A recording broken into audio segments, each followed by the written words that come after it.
듣고 묵상하고 기도하는 시간 가지면 좋겠습니다.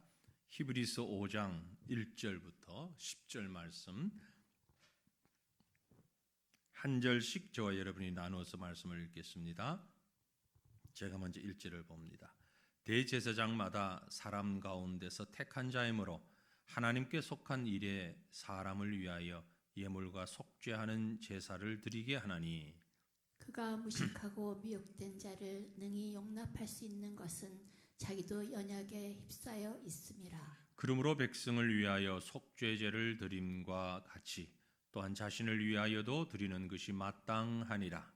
이 종기는 아무도 스스로 취하지 못하고 오직 아론과 같이 하나님의 부르심을 받은 자라야 할 것이니라. 또한 이와 같이 그리스도께서 대제사장 되심도 스스로 영광을 취하심이 아니요 오직 말씀하시니가 그에게 이르시되 너는 내 아들이니 내가 오늘 너를 낳았다 하셨고 또한 이와 같이 다른 데서 말씀하시되 내가 영원히 멜기세덱의 반차를 따르는 제사장이라 하셨으니 그는 육체에 계실 때에 자기를 죽음에서 능히 구원하실 이에게 심한 통곡과 눈물로 간구와 소원을 올렸고 그의 경건하심으로 말미암아 들으심을 얻었느니라.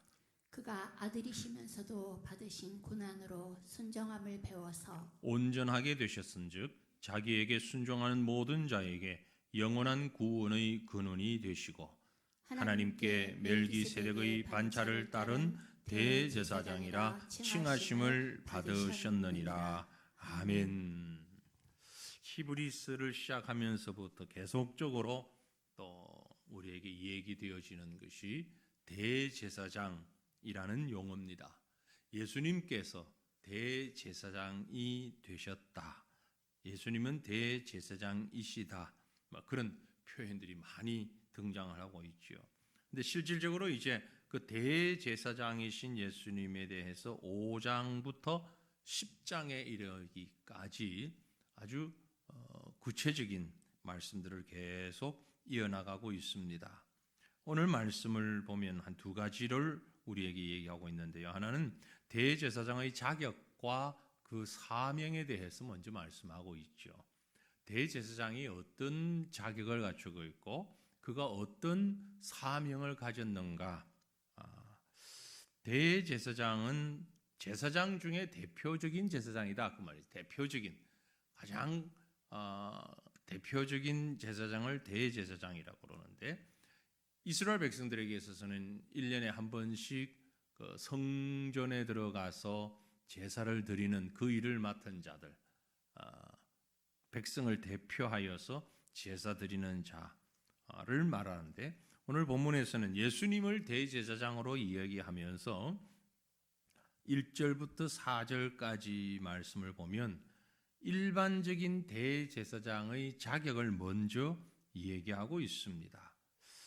왜 그런가 하니까 예수님뿐만이 아니라 오늘 예수를 따르는 우리 모든 성도들에게도 원리적인 면에 있어서는 제사장적 사명을 가졌기 때문에 그러한 것입니다.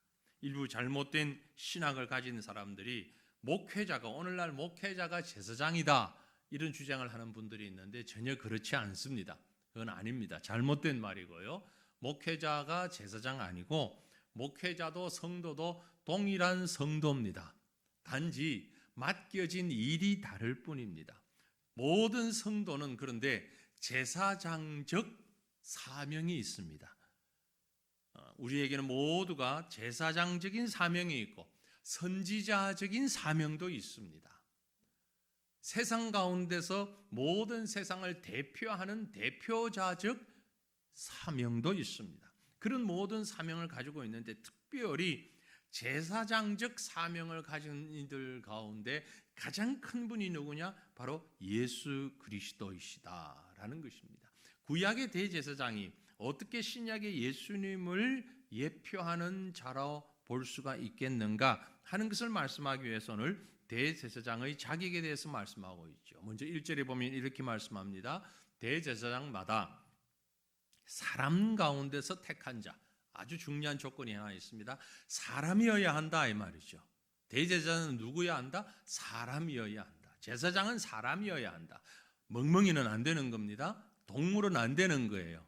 하나님도 안 되는 거예요. 제사장은 사람이어야 한다. 왜냐하면 하나님께 속한 일에 사람을 위하여 예물과 속죄하는 제사를 드리게 하기 때문에 사람을 위하여 예물과 속죄를 드리는 이 일에는 반드시 사람이어야 하는 것입니다. 사람이 아니고서는 그 사람이 드려야 할 제사의 내용, 간구해야 할 속죄의 내용을 알 수가 없는 겁니다. 더 나아가서 사람이 아니면 사람만이 가진 연약함을 경험할 수가 없기 때문에 그렇습니다. 하나님과 인간의 관계 속에서 살아가는데, 특별히 그 사역을 하는데 인간이 아니고서는 인간이 경험할 수 있는 무지와 연약과 죄악의 상황들을 온전히 이해할 수 없기 때문에 그래요. 하나님은 인류의 죄악을, 우리의 죄악을 구원하시기 위하여, 우리를 죄악 가운데서 구원하시기 위하여서 반드시 사람 중에 제사장을 써야만 했는데, 구약의 모든 역사 속에서 수많은 제사장들은 한 가지 흠이 있었습니다. 모든 제사장마다 똑같은 흠이 있었어요. 뭔가 하니까 그 제사장 자신도 죄인이라는 사실. 제사장이라고 예외적으로 죄가 없는 사람이 인간의 역사에는 아무도 없었단 말이에요. 반드시 사람이어야 하는데 그 사람이 죄 없는 사람이었으면 완벽한데 죄 없는 사람이 없었단 말이에요. 그러면 이제 그런 얘기를 할 수 있습니다. 아니, 하나님 그렇게 고집하지 마시고 그러면 사람 아닌 자가 제사장 역할을 하면 되지 않습니까? 하나님 능력이 전능하신데, 물론 하나님의 능력은 전능하시죠. 그러나 하나님이 그걸 원하지 않으세요. 하나님이 일하시는 모습은요, 사람을 통하여 일하시는 하나님 일 스타일이에요. 하나님의 모습이에요. 우리가 생각할 때는 그렇습니다. 아니, 하나님 번거롭게 하지 마시고 하나님이 선포만 하시면 되잖아요. 야, 2023년 12월 1일자로 모든 사람은 죄 용서 선포하면 땅땅땅 선포하시면 되잖아요.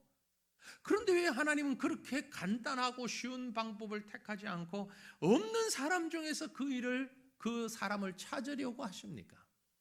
그런데 하나님의 일하시는 방법은요, 아주 중요한 것은 하나님은 우리를 구원하시는데 우리를 구경꾼으로 세워놓고 우리를 관객으로 앉혀놓고 하나님의 구원 사역을 진행시켜 나가기를 원치 않으신다는 거죠.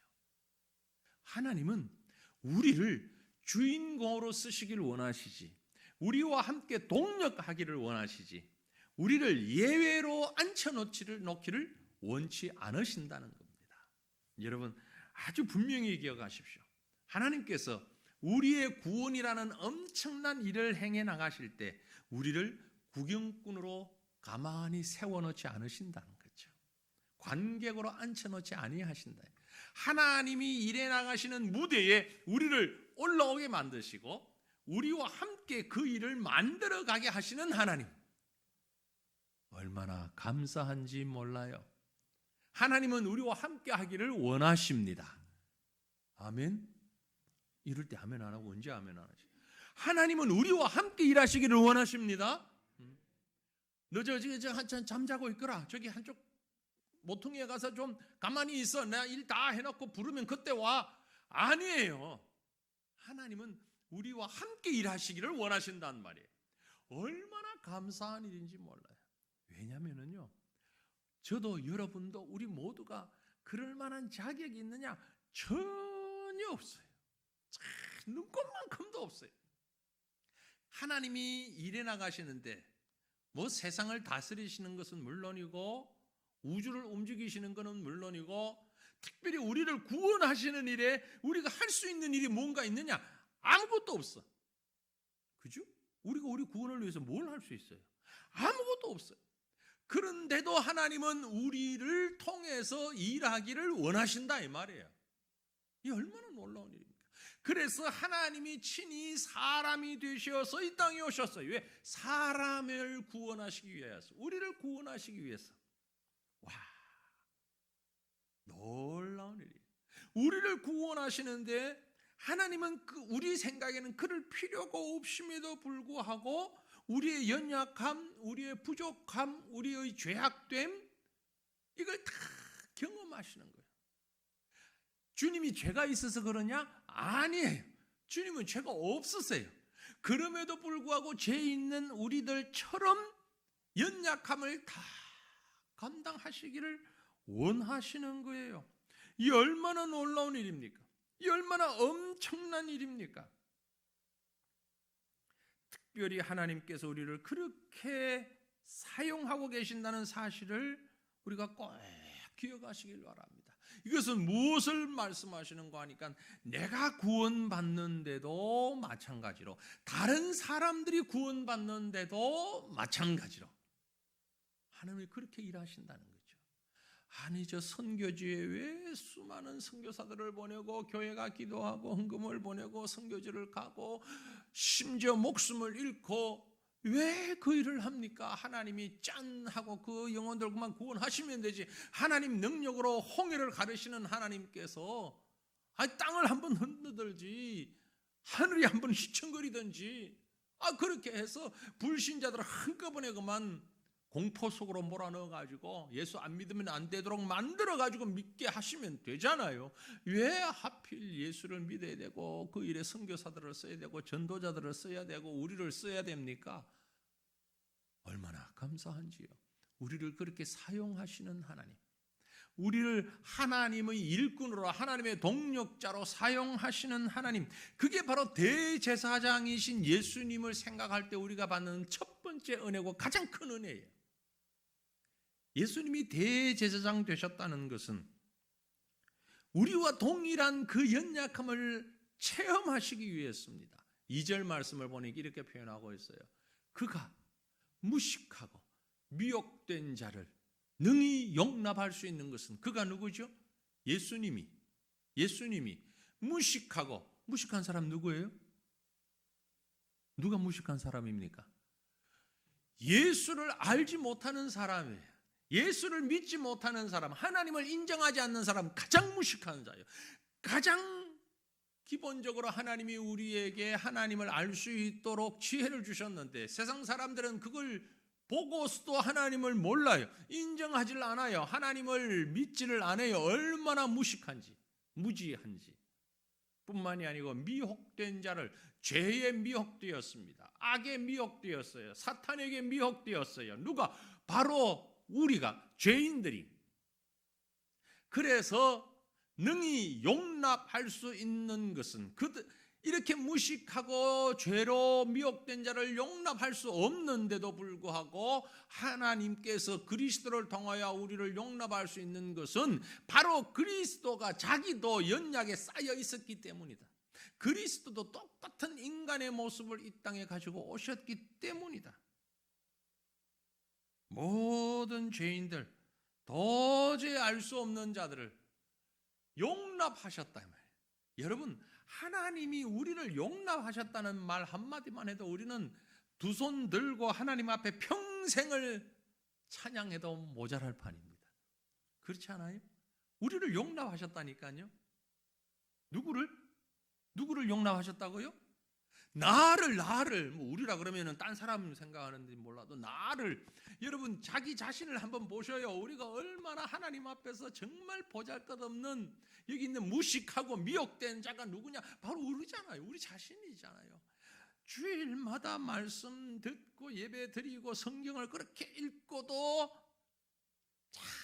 아주 조그마한 바람에 그만 싹 마음이 바뀌어가지고는 하나님을 의심하고 십자가를 의심하고 내가 구원받을 수 있나 의심하고, 수많은 확신을 주었음에도 불구하고 마치 이스라엘 백성이 홍해를 건너가고 만나와 메추라기를 먹고 반석을 쳐서 샘물이 되는 역사를 경험했음에도 불구하고 하나님이 우리를 지켜주실까? 얼마나 무식합니까? 얼마나 갸날프게 마음을 잡질 못하고 미혹됩니까? 그게 바로 우리의 모습이라고요. 우리의 모습이라고 성경이 지금 보여주고 있는 거예요. 그런 자를 어떻게 하셨다? 용납하셨다. 용납하셨다. 야, 내가 너 같은 사람은 절대 용납 못해. 아니, 사람이 그래도 어느 정도 기본 에티켓 있어야지, 기본 예절이 있어야지. 이게 뭐야? 난 당신 같은 사람은 용납할 수가 없어. 이게 우리의 자세인데, 하나님은 그보다도 훨씬 몇백 배 더 강한 죄인이요, 무지한 자요, 연약한 우리를 용납하셨다. 그러면서 우리의 죄를 위하여서 3절 말씀에 보니 그러므로 백성을 위하여 속죄제를 드림과 같이 또한 자기를 위하여도 드리는 것이 마땅하니라. 구약의 제사장들은 자기 죄를 위하여서도 제사 드릴 필요가 있었습니다. 마땅히 자기도 죄인이기 때문에. 또한 한 번으로 끝나지 않아요. 매년 드려야 하고 죄를 지을 때마다 드려야 했습니다. 하지만 그리스도는, 예수님은 그럴 필요가 없는 분이에요. 그럼에도 불구하고 자신을 위하여, 우리를 위하여 다 드려놓으신 거예요. 일반적인 제사장 조건을 훨씬 뛰어넘는 일을 하신 분이 바로 예수 그리스도이시다라는 겁니다. 구약의 성도는요, 4절에 이 존귀는 아무도 스스로 취하지 못하고 오직 아론과 같이 하나님의 부르심을 입은 자만이, 그런 자만이 제사장의 자격을 가질 수가 있었는데, 바로 하나님께서 예수 그리스도를 이 땅에 보내시면서 그리스도를 그런 자격으로 마치 아론의 자손을 세우심과 같이 그리스도를 우리의 제사장으로 세워주셨어요. 예수님이 세례받고 요단강에서 올라오실 때 성부 하나님이 성자를 선택하시는 음성이 들렸습니다. 마가복음 1장 11절에 하늘로서 소리가 나기를 너는 내 사랑하는 아들이라 내가 너를 기뻐하노라. 선택적 선포죠. 마찬가지로, 이 말씀과 마찬가지로 오늘 저와 여러분을 하나님이 부르셨습니다. 내가 너를 내 사랑하는 아들이라고 선택했다. 내가 너를 이제 세상의 제사장의 사명을 주는 자로 선택했다. 우리가 얼마나 놀라운 은혜를 받았는지, 축복을 받았는지. 하나님 앞에 내세울 게 아무것도 없는데 대제사장 되신 예수 그리스도가 우리 앞에 계심으로 우리는 그리스도를 통하여서 하나님의 일꾼으로, 하나님의 동력자로, 하나님의 기뻐하시는 아들로 용납받게 된 것입니다. 특별한 택하심을 받고 특별한 사명을 받은 자가 바로 저와 여러분입니다. 그러므로 이 밤에 우리가 기도하기 원합니다. 그리스도가 나의 대제사장으로 내 죄를 용납하심과 같이 이제 아버지 하나님께서 나를 선택하셔서 나를 통하여서 이 위대한 일들을, 예배하는 일을, 하나님의 복음을 선포하는 일을, 그리스도의 사랑을 전파하는 일을 나를 통하여 맡겨 주셨으니 하나님 이 사명 감당함에 기쁨을 가지고, 감격을 가지고, 감사와 찬양을 가지고 감당할 수 있게 하옵소서. 기도하는 이 밤 저와 여러분 되시기를 간절히 바랍니다. 그러기 위해서 우리가 대제사장 되시는 그리스도에게 또 한 가지 생각하면서 본받아야 할 것이 있는데 그것이 무엇이냐? 바로 순종이라는 것입니다. 예수 그리스도는 하나님 아버지의 주권에, 하나님의 부르심과 선택하심과 능력 입히심에 순종하셨습니다. 어느 정도로 순종하셨느냐? 5절 말씀에 또한 이와 같이 그리스도께서 대제사장 되심도 스스로 영광을 취하심이 아니고 스스로 하나님 내가 대제사장 되겠습니다 라는 것이 아니고 오직 말씀하신 이가 성부 하나님이 그에게 이르시되, 성자에게 이르시되 너는 내 아들이니 내가 오늘 너를 낳았다. 스스로 택한 것이 아닙니다. 성부 하나님의 주권적인 임명입니다. 선택입니다. 그 하나님의 주권적 선택에 의하여 구속자로서 서게 된 것입니다. 대제사장으로서 서게 된 것입니다. 어느 정도로 하나님의 주권이 일방적이고 절대적이었는가 하니 6절 이후에 멜기세덱에 관한 얘기가 나옵니다. 6절에 또한 이와 같이 다른 데서 말씀하시되 내가 영원히 멜기세덱의 반차를 따르는 제사장이라. 구약에 있어서 멜기세덱은요, 한마디로 신비의 인물로 대표되는 사람입니다. 그렇다고 멜기세덱이 실존 인물이 아니거나 혹은 멜기세덱이 실질적으로 무슨 요술을 부리는 사람이거나 그런 뜻이 아니에요. 성경에 멜기세덱에 대한 기록이 없다는 겁니다. 멜기세덱은 제사장으로서 하나님의 일에 쓰임받은 사람인데 이미 제사장이라는 제도가 생기기 이전에 아브라함 시대에, 그죠? 아브라함 시대는 제사장이 세워지기 전입니다. 제사라는 것 자체도 제도화되기 전입니다. 그런데 멜기세덱이라는 인물을 하나님이 딱 등장시켜서 가지고 신비로운 살렘 왕, 살렘이라는 것이 샬롬, 평안이라는 말이에요. 평안. 하나님 나라의 왕의 예표적인 모습으로 보여주신 것입니다. 아브라함이 조카 롯을 구해올 때에 떡과 포도주를 가지고 와서 아브라함을 축복하고 살렘이라는 나라의 왕임에도 불구하고 아브라함을 축복하면서 제사장적 사명을 다하고 있고, 그런데 멜기세덱에 관한 얘기는 딱 한 번 등장하고 그다음에 나오지 않아요. 그것은 바로 신비로움으로 성경이 만들어주고 있다는 거죠. 즉 이 멜기세덱은 신약의 예수 그리스도를 예표하는 인물로 우리에게 보여주고 있는 것입니다. 생명의 떡이 되시는 예수 그리스도의 모습을 보여주시면서 처음과 끝이 보이지 않는 예수 그리스도의 모습을 예표적으로 나타내고 있는 것입니다.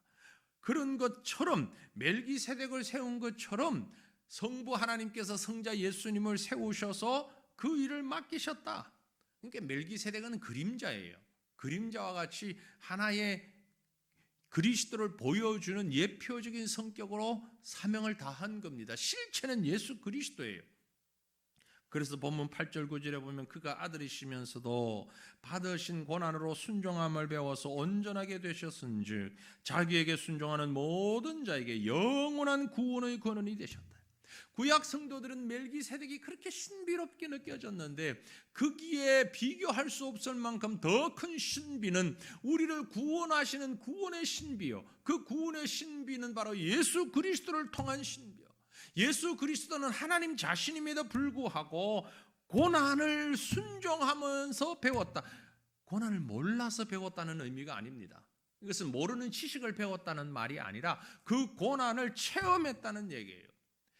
죄인들을 구원하시기 위하여서 죄인의 연약함을 체험하셨습니다. 그래서 온전하게 되셨다. 불완전한데 완전하게 됐다는 말이 아니라 우리를 구원하는데 완전한 제사장으로 구원자로서의 위치를 보여주셨다는 것입니다. 그래서 그리스도를 통하여 우리는 영원한 구원을 받게 된 것입니다.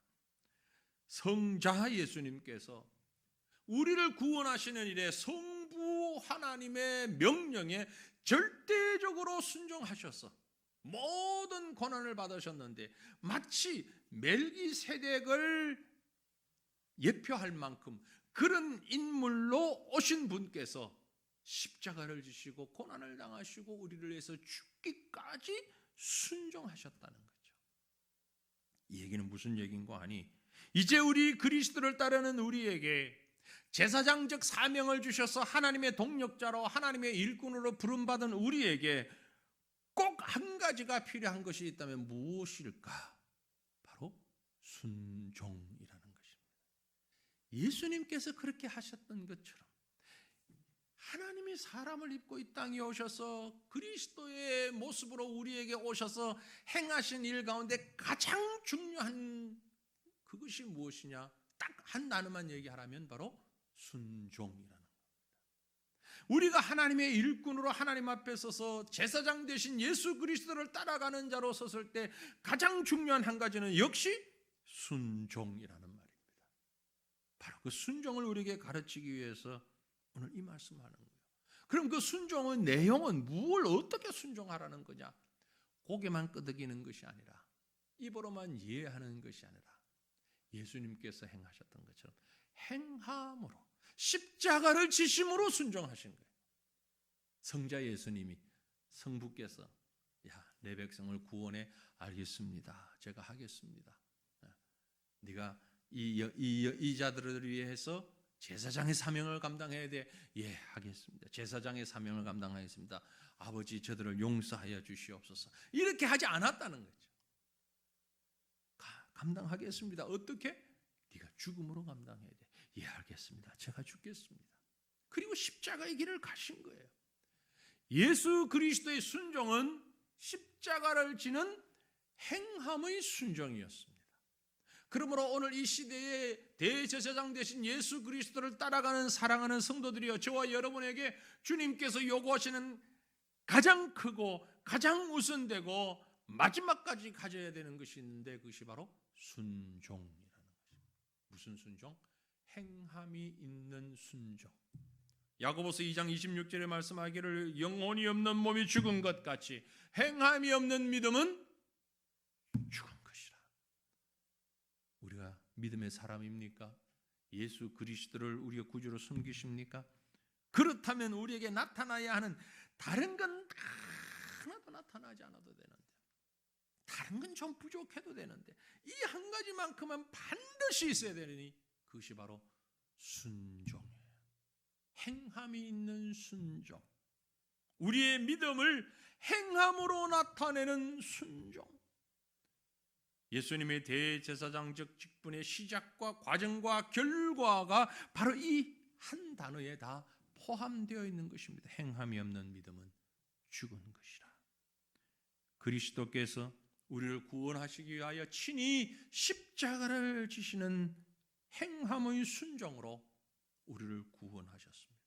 구약의 제사장들은 스스로 죽지 않았습니다. 죽을 수도 없었어요. 짐승을 죽여서 그 피로 제사를 드렸습니다. 그러나 그리스도의 제사는 자신이 친히 십자가를 지심으로 죽음을 감당하심으로 순종의 행함으로 우리의 죄를 대속하신, 그래서 대제사장 중의 대제사장이라고. 그래서 그분의 제사는 일회로 모든 죄인들을 구원하시는 완벽한 제사가 되었음을 말씀하고 있는 것이죠. 이 밤에 그러므로 우리가 기도하기를 원합니다. 대제사장 되신 예수 그리스도를 따라서 그분이 가신 그 길을 우리가 함께 걸어가기를 원합니다. 믿음으로 순종하며 걸어가기를 원합니다.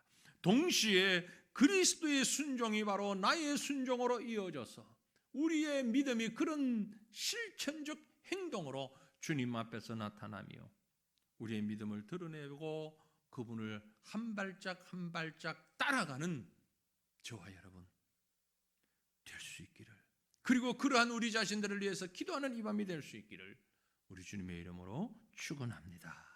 우리 함께